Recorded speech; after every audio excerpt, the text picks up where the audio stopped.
that they are on Zoom. Well, Sam, good afternoon, good morning. It's still morning. And this is still Senate Health and Welfare. We are back live, and two of our senators are on Zoom with us, and the rest of us are here.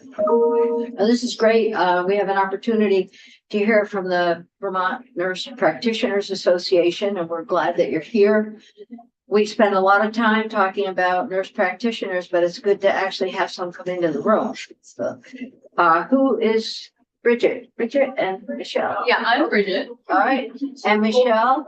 I'm Michelle Wade, president of the Vermont Nurse Practitioners Association. So what I'm going to suggest is, if you'd like, do you want to sit up here together? Sure. Bring another chair over, and we can sit together. And we'll introduce ourselves, including the folks up on the screen, and then we'll have you introduce yourselves to us, and then we will listen to you. So we're going to start up on the screen with Senator Hart. Go ahead and introduce yourself. Hi, good afternoon, good morning, actually, still. This is Senator Hart from Orange County. Sorry I'm not there today, but caught something that I don't like to share. so I'm here not sharing it with any of you there. Thank you for that. Senator Douglas, are you there? Hello, good morning. Yes, I am here. All right, terrific. Go ahead. Yeah, I'm Senator Sam Douglas from Orleans County. I've also caught something that I don't want to share, but it's very nice to see all of you from a distance, and I apologize that my camera is not on. If I turn it on, my Zoom will crash. This has been a multi-year problem, but maybe with a new laptop it'll be fixed. But all right, good to see you all. That's why Senator Cummings is working on statewide connection. We're on it. Making progress. So go ahead, Senator Cummings. You're next. Ann Cummings, but upstairs this morning. I represent Washington District right here. Hi, Senator Martine LaRoque-Ulick. I live in Burlington, represent Essex Junction, Winooski, Colchester, and most of Burlington. And Jenny Lyons, I represent Chittenden Southeast. Thank you for being here, all of you. And why don't you introduce yourselves, and then we would love to hear what you said. Perfect. So first of all, thank you for having us. I'm Michelle Wade, president of the Vermont Nurse Practitioners Association. I live in Rutland area, actually Wallingford. I work at Gifford and Randolph as a hospitalist. And I brought Bridget with me today, who is working with me on legislation stuff this year. And I'm actually going to ask Bridget to spend some time talking with you folks about us and what we might be able to do to help you guys. Great. All right. For the interest of time, I'm going to introduce myself and start talking. Perfect. All right. Perfect. All right. So my name is Dr. Bridget V. Brees. I'm a doctorally prepared nurse practitioner, and I currently work at Gifford Medical Center in primary care. In that role, I specialize in caring for adolescents and adults, and I oversee a patient panel of about 1,000 people. I also have the privilege of serving on the Vermont Nurse Practitioners Association, and I serve on that organization's legislative committee, which is one of the reasons why I'm here today. I want to talk to you a little bit today about the nurse practitioner role. Nurse practitioners are highly skilled advanced practice providers. We all begin our studies as registered nurses. And from that point, we attend a master's or doctoral program geared toward the population which we serve. And this is very intentional. It allows us to really specialize in the care that we provide. Nurse practitioners from that point have to pass a national accrediting exam, and we're licensed through the State Board of Nursing. At that point, we enter into a collaborative agreement for 2 years with a physician or a skilled nurse practitioner. And then from that point on, we're required to get educational credits to continue with our education and stay current on practices so we can best serve our patients. We specialize in a variety of different settings, most frequently in primary care, where we care for people throughout the entire lifespan, or we can care for people in a geriatric period of their life or in pediatrics. We also work in hospital medicine, in emergency care, in psychiatric practice, anesthesiology, in gynecology, obstetrics, and we work in specialty care. We work in a lot of different locations too. We're in clinics, we're in hospitals, we're in emergency departments, urgent cares, schools, skilled nursing, and in home health. As nurse practitioners, we can evaluate patients, we diagnose conditions, we prescribe medications and therapeutic measures, we interpret laboratory and diagnostic testing, and we formulate plans of care for patients. In Vermont, we have full practice authority, which allows us to provide high quality, affordable care to our patients. We all know that Vermont is a rural state, and rural states have some unique challenges. And one of those challenges is really access to primary care, which has been a huge issue in making sure patients have what they need. Nurse practitioners and primary care providers are a great solution to that. Making sure that we have good access to primary care is really essential. And having clinicians available is really important to our rural communities. For instance, I work in one rural community where I am the only provider in a 20-mile radius of where they live. Depending on which mountain they decide to go over. Nurse practitioners also work collaboratively with physicians, physician assistants, pharmacists, physical therapists, and professionals throughout the continuum of care. We have a perspective that's unique, and it comes from our education in the nursing model. We tend to be really great advocates for our patients, and we care deeply about our communities. And we also want to assure that the gaps in healthcare are addressed effectively, and we try to advocate for those when we see them. We would like to invite you to have an ongoing conversation with us because we would like to be involved in partnering with helping inform legislation in Vermont that protects people in our patient populations. We like help. But we like helping. So good contacts for us are myself and Michelle with the Vermont Nurse Practitioners Association. And we're also really just a good point of contact for any advanced practice registered nurse throughout the state. We're paired with the psych mental health nurse practitioners, and we work pretty closely with certified nurse midwives as well. And so we would invite you to contact us with any questions that you have or any things that you think we might be helpful in. And we would like to be able to do the same. We've got some bills in here that we'd love to have you look at. Probably you've already seen the birthing center bill. And today we started looking at a statewide healthcare plan as part of another bill, as well as payment reform and other things. And as we move forward on that, your insight would be helpful. Absolutely. Yeah, absolutely. Very good. And I think our big reason of coming back in today was to reintroduce who we are and also let you guys know as our legislators that, you know, we realized there was a little bit of a lull with nursing reputation, nursing practitioners, our certified nurse midwives, our CRNAs.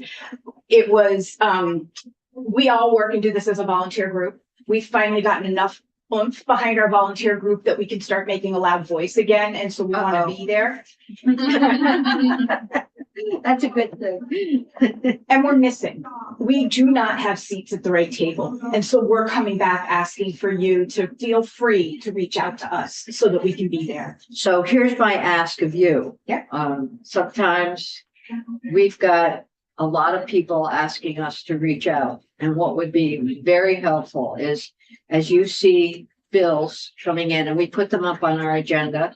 We have your testimony now on our webpage, and we have our agenda that comes out, a weekly agenda. And if you see something there that you would like to help with, let us know.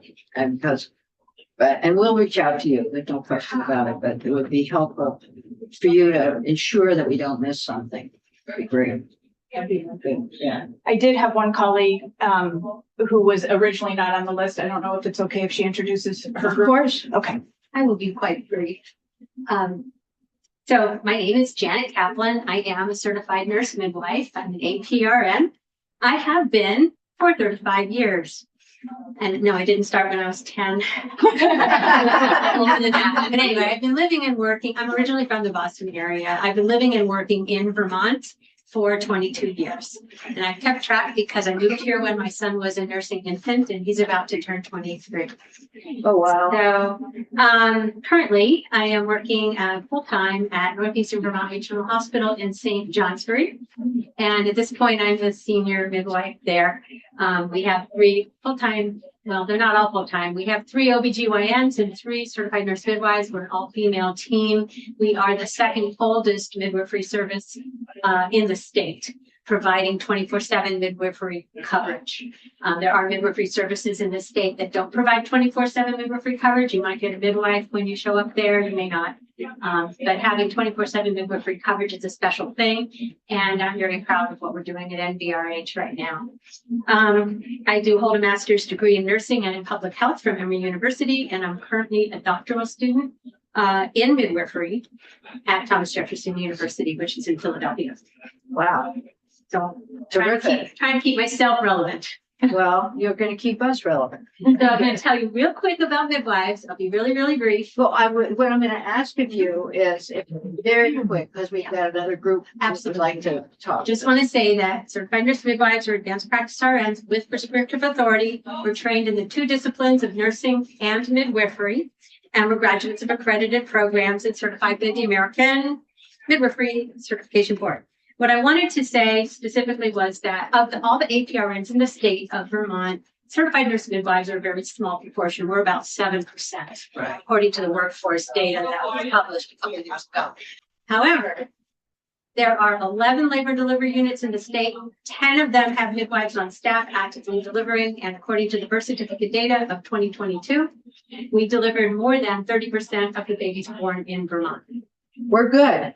Thank So you. we are So nurse we independent. may ask for you to come in when we go through our birthing center bill. Sure. Yeah, thank you. This is great. And I want to thank you both for being here. It's terrific. And thank you for your work. One of the things that we've done in this committee and jointly with our economic development committee is to look at how we can incentivize more nurses in the state. And through either loan repayment or tuition reimbursement or tuition help up front. And we've done that.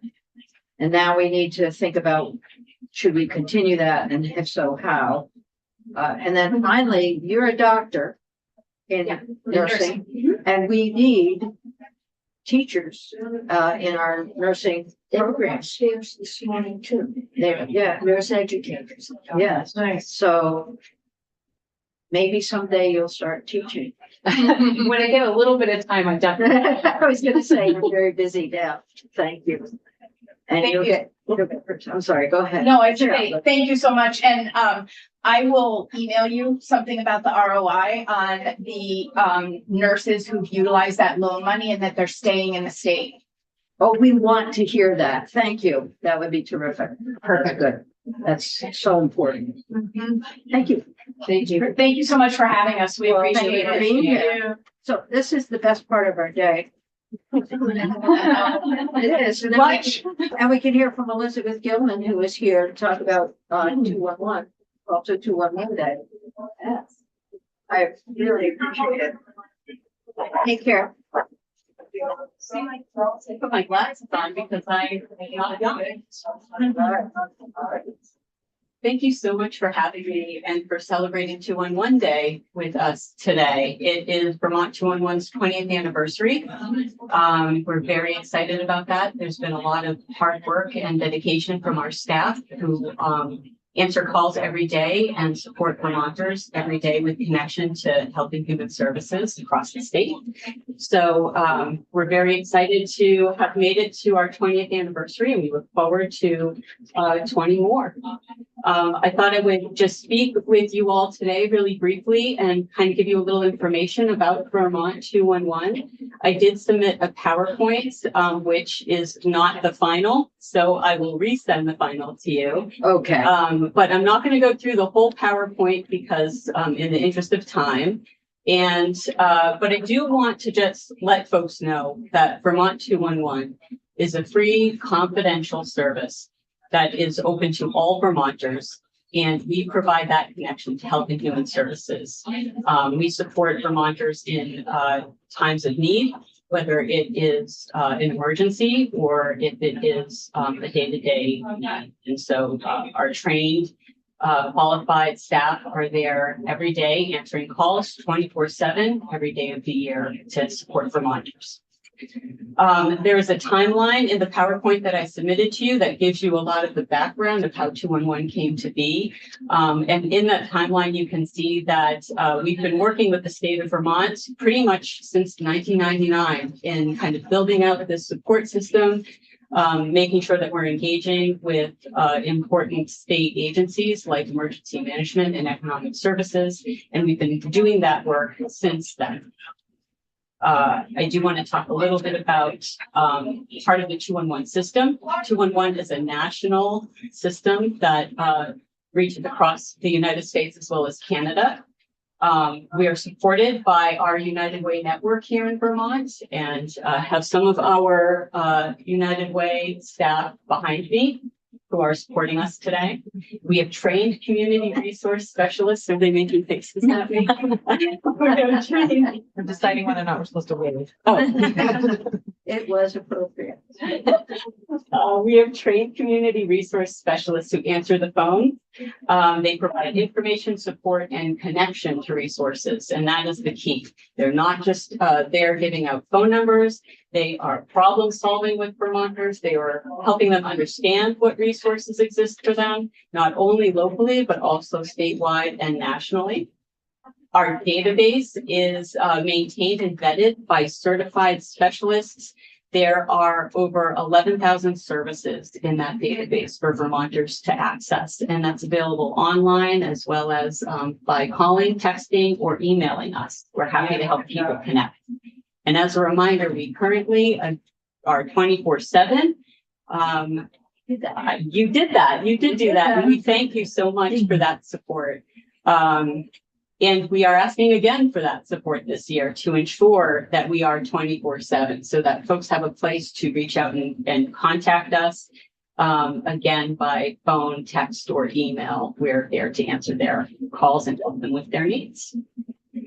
Part of our work also involves our work with the Agency of Human Services around GA emergency housing. I know that is a big topic in the State House and statewide. We currently offer that support 4:30 p.m. to 8 a.m. Monday through Friday and all day on weekends and holidays. We follow those policies and procedures that Economic Services put forth. We're happy to support them and Vermonters with connection to shelter and housing. I do want to say that we've seen a dramatic increase in need around shelter and housing. It is over half of our calls are around shelter and housing, and it plays a heavy burden on our staff. We have had staff that have been concerned that 211 has become the face of no when it comes to shelter and housing because of the lack of resources. That actually was a quote from a staff member of mine. So I just want to let folks know that while we are there, we're happy to help, that it is a very challenging system, and we are doing our best to work within that system to support Vermonters and your constituents. Another piece of our work is with emergency management and what we do in times of disaster. That can also be health emergencies. Vermont 211 has been there through H1N1, COVID, the PCV, well water issues that we had, as well as our 2 huge floods. Again, we are there to help folks understand what relief services such as shelter and food are available to them during times of emergencies. We track resources and make sure that we are sharing that with our network and collecting real in-time data to make sure that we can pass that along to people who are in those crisis situations. We provide rumor control as well as fielding non-911 calls. This is a critical piece of 211's work, is to ensure the integrity of the 911 system. And when people are not having an emergency, we're there to take those calls so that emergency services are able to handle the true crises that people are in. We assist with identifying gaps in services and help to direct resources to those high priority places, as well as record and track damages that are reported by the public. We feed that into the emergency management system so that regions can have real-time information and be able to know what they're looking at in times of disaster. I want to go back a little bit, talk a little bit about our call data. We had a very busy year this year. We handled 57,375 contacts. That is over 7,000 more than we did last year. And the housing crisis is absolutely driving that. It is a lot. It is. So it would be interesting. We don't have a lot of time today, but at some point it would be interesting to understand where has the greatest need expressed itself. So is it housing? Is it food? Is it what? So Yes, that would be helpful. it is. It's a little over 56% of our calls are shelter and housing throughout. That's throughout the day and night. That's just that constant cycle. Sure. And we're always happy to provide data and information reports to either this committee or each of you as lawmakers, if that helps you understand your region and who's contacting 211. Is there a link here to access that information? Absolutely. Vermont spelled out 211.org. There is a statistical report page under resources. You can see your county, you can see statewide, you can compare it to previous years. And our data for emergency housing is on there as well. So Right you can look there. at everything that you need. And if you have questions about it or you want more information, we're happy to provide Well, that it as will well. be important because we deal with so many different things in this committee and also down in appropriations. Yeah, Having data to support the expenditures. absolutely. Absolutely. And we can even drill it down to category as well as agency. If you're just wondering what agencies are most used in your region, we can even drill our data down to that. That would be great. That is Really great. kind of that level data. We're data people in here, so Me too. that helps. Yeah, it's very helpful. There's even a national 211counts.org tracks all the 211s across the country. So you can look up Vermont and you can also compare it to other states if you're curious what the rest of the country is looking like. Our top referrals for 2024, housing and shelter. Tax organizations is always the second one, as we provide tax appointments for CBOEO, VITA tax program. And then, of course, disaster services, the last 2 years, that has been a huge piece of our work. And then we go to utilities, which we know in Vermont is always a hot button issue. There's always folks who are trying to figure out how they're going to make ends meet during the winter time. So it's always a big resource that folks are seeking. Should probably wrap up. I'm going to wrap it up. I do just want to, I'm not going to do how the calls work and walk through that. I'm happy to come back and talk to all of you. But I think in closing, I would just like to thank you all again for having me and for celebrating 211 Day with us. And I do want to just say, you know, folks look at you as community leaders. If you have constituents who are seeking some resources, please have them reach out to 211, or you can call 211 yourself and speak to a specialist who will help you with understanding resources to pass along. And also, if you have any questions, please reach out. Happy to answer and support you. Even if you have a question that came from a constituent and you're just not sure, happy to answer that for you. Thank you. Yeah. That's very helpful. I mean, so many times we just send people to legal aid. And right here, you would be a broader spectrum of support. And we could help you understand legal aid is the right place to go, or maybe there's a more localized resource for you. Yeah. Thank you so much. Thank you. Thanks for being here. We need a little. We all need a little. Oh, Beverly is telling me that I did though. I told them that we will be seeking the 332,000 to offset the 1.3 that the governor's, but is in the governor's budget. It is short our operational costs. And so again, we're coming back to the legislature. I did speak with Representative Wood, and we're going to work on trying to get base funding. Good, that's a good place to start. And our Appropriations Committee is having 2 public hearings. I think one is next week on the 20th. So we had to change our town hall. Yeah, and so make sure that your voice is heard. Yes, I'll be testifying on Thursday. Okay. Yeah. It's the 20th, I think. Good. 13th and Thank you. On 20th and 20th. All right, well, we're gonna adjourn for the